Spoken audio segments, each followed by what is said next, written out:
Thank you, Program Director.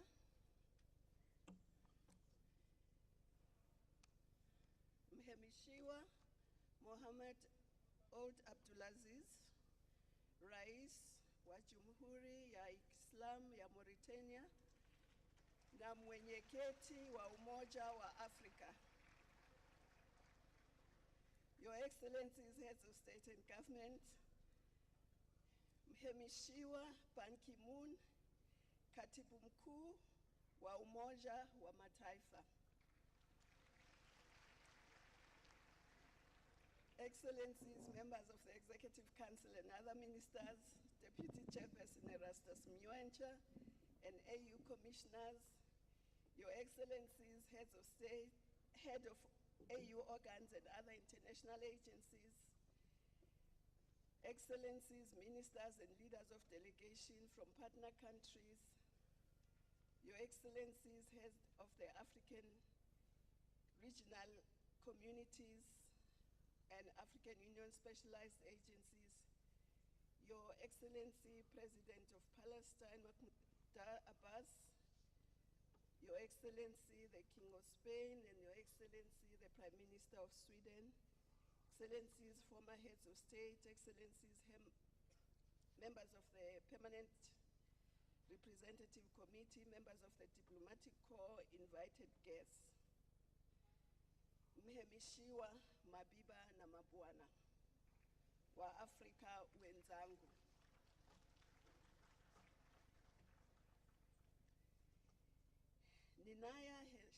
Ninaya heshima kwa mara nyingine tena kuhutubia mkutano wa wakuu wa nchi na serikali. Na ningependa kumpongeza Mhemishiwa Rais wa Libya, Rais wa Mauritania, Mauritius, Rais wa Msumbiji, Rais wa Namibia, Rais wa Tunisia, Rais wa Zambia, kwa kuchaguliwa kwao kuongoza nchi zao.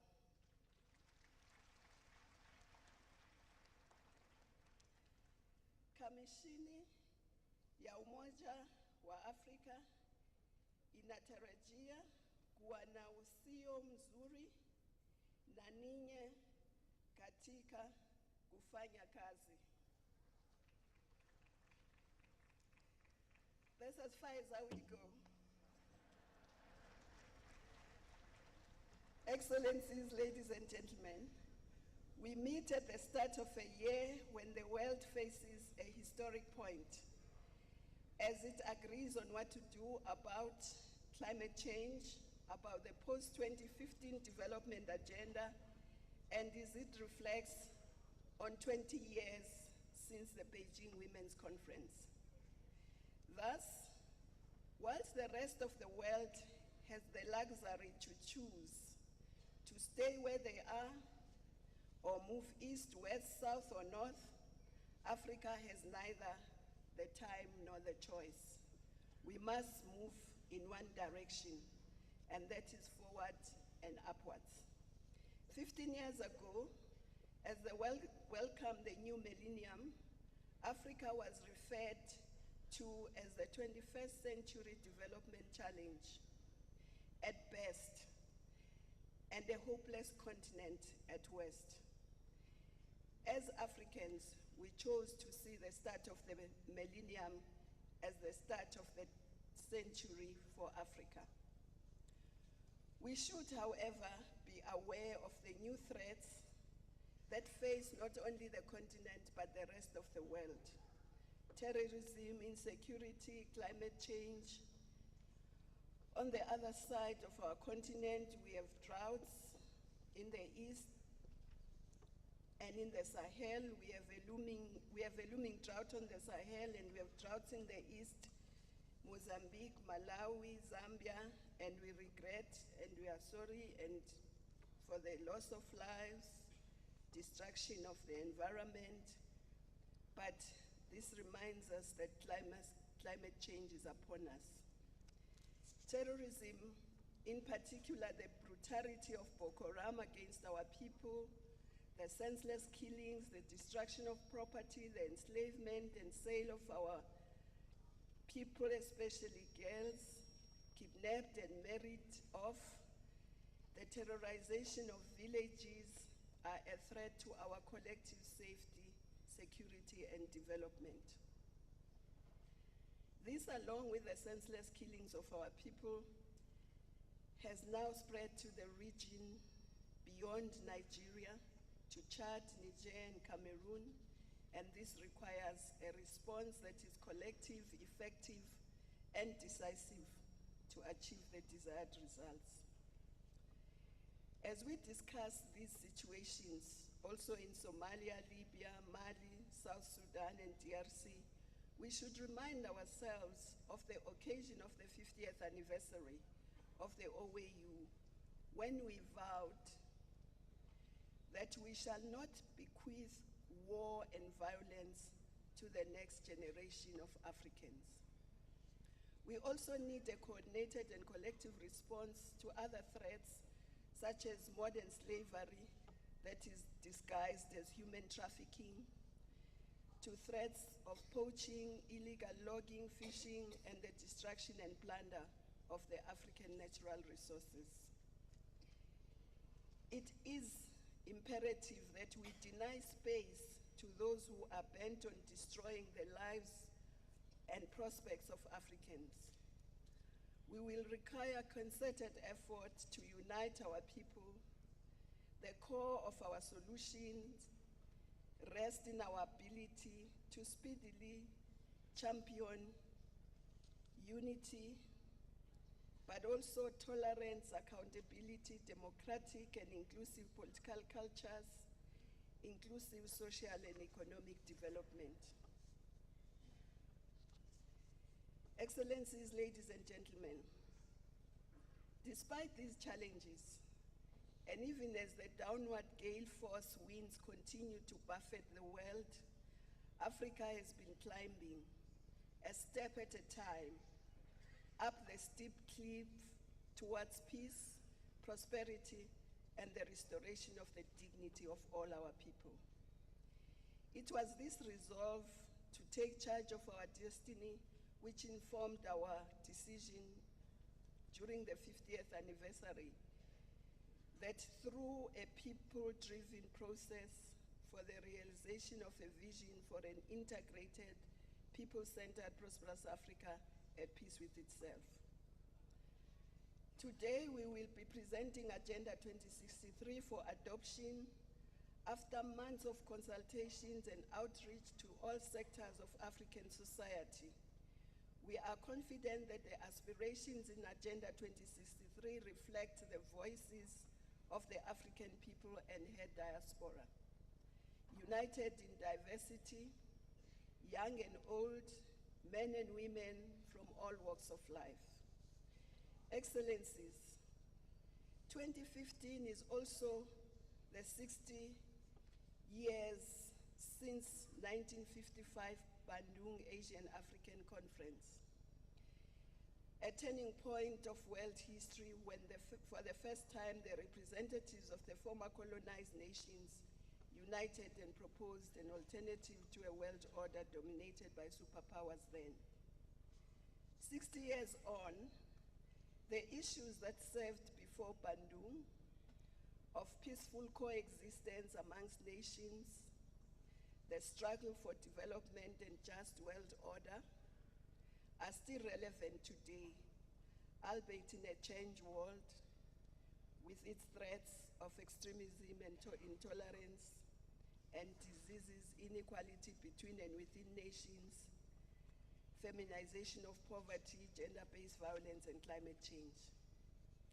But it is also a world of opportunities with technological advances that can help leapfrog development and changes in the economic landscape of the world.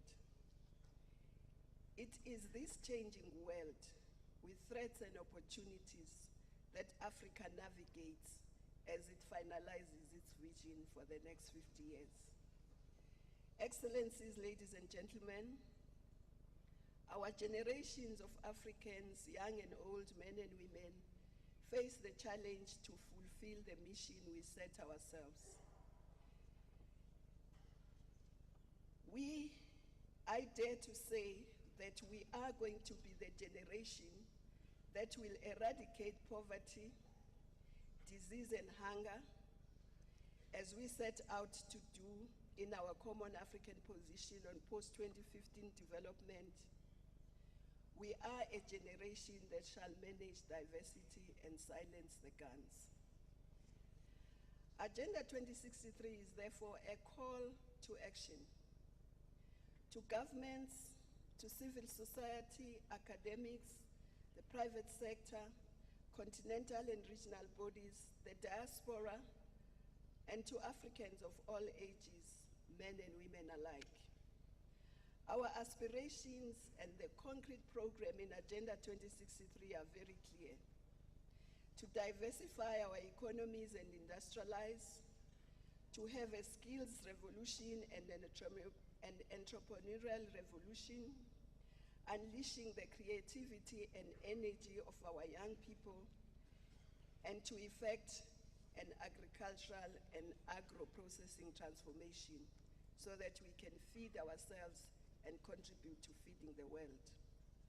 We shall connect Africa through aviation, rail, highways, ICT, energy, and the seas. At Malabo, you gave us a mandate to explore Agenda 2063 flagship projects. We are therefore tackling the African infrastructure backlog, utilizing state-of-the-art technology to leapfrogging development and through smarter partnerships. We discussed the importance of energy during the US-Africa Leadership Summit in August last year. The EU-Africa Summit agreed to strengthen cooperation on human development, and we have just concluded a memorandum of understanding with China on rail, highways, aviation, and industrialization. But we'd like to make a special appeal on aviation, that we need to move decisively towards the creation of a single African aviation market, as envisaged by the Yamoussoukro Declaration. It not only makes economic sense, but it is also a key driver towards continental integration. We call on countries to be bold and to be prepared to take the first step. Excellencies, ladies and gentlemen, the large number of elections in this year is an opportunity to present our people and countries with a vision for a different tomorrow. We must continue to conduct our elections peacefully, freely and fairly, with respect for the will of the people. We must also invest in our people, their health, education, access to water and sanitation, and build resilient and public health systems in order to be able to deal with epidemics that may come our way, as we have seen with Ebola, as well as HIV. I would like to take this opportunity to thank the health workers on the AU-ASEWA mission and its leader, General Julius Oketo. I also want to express our appreciation to the governments and the countries who sent the health workers to help their brothers and sisters in Guinea, Liberia, and Sierra Leone. We must continue to support them until these countries are Ebola-free. I would also like to thank the African private sector for their partnership with us in the fight against Ebola, and particularly the mobile networks, who through the Continental SMS campaign enables Africans to contribute. Over 30 countries have joined the SMS campaign, and we invite the rest of our countries who have not joined to join. We must continue to mobilize our people to contribute to this campaign, and in keeping our health workers on the ground until the countries are officially declared Ebola-free. We must also campaign for their debt cancellation as they prepare for the recovery phase after the epidemic. Excellencies, we will also present the Assembly with a progress report on the 10-year plan. Key to this remains the issue of resource mobilization for the implementation of our continental vision, plans, and institutions. The Ministers of Finance and Economy and Planning last year acted on the mandate of the Assembly and engaged on the proposals for the implementation of alternate sources of funding. They will make their report today through their chairperson, our sister, the Minister of Finance of Nigeria, our sister Ngozi. Excellencies, during the 50th anniversary, there was a recommendation, and we hope that there was another recommendation on the alternate sources of funding. You will recall that you instructed the Commission to work with the private sector and establish an AU foundation that can raise funds from the private sector. And I'm happy to say that during lunch, we will be launching this foundation. Your Excellencies, it is befitting that the year we adopt Agenda 2063 is also the year of women's empowerment and development. During 2015, we shall take our continental program on gender equality and women's empowerment to a higher level by ensuring that women are at the table in conflict resolution, peace building, by increasing the representation of women in public life, and we'll be watching very closely the many elections that will be taking place this year. And through economic empowerment and financial inclusion of women, and by modernizing agriculture and addressing women's access to land, technology, markets, infrastructure, and capital. Agenda 2063 commits to empower young people as innovators, citizens, and entrepreneurs.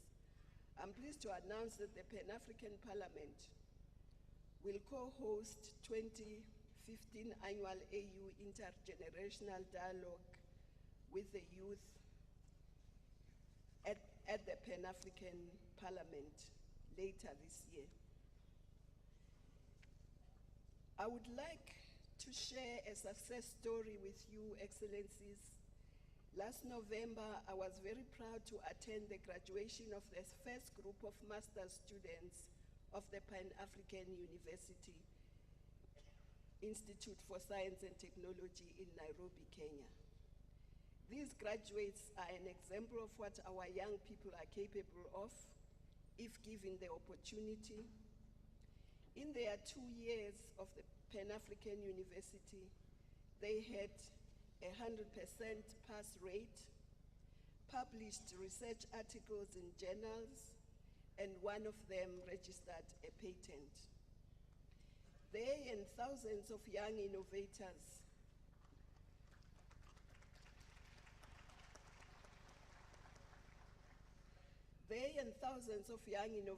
entrepreneurs are an embodiment of what we can achieve if we invest and give Africa's young men and women the opportunity to shape the destiny of our continent.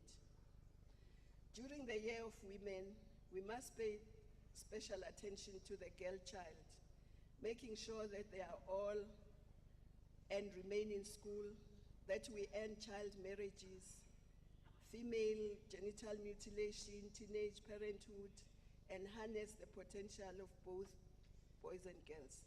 In conclusion, as we move towards implementation of Agenda 2063, we must adopt collective and cooperative approaches to the threats of peace and security, and let us be relentless about African economic development and strengthen partnerships with the African private sector. I'm confident that working together, we shall create a peaceful, integrated, people-centered, and prosperous Africa. Asanteni sana.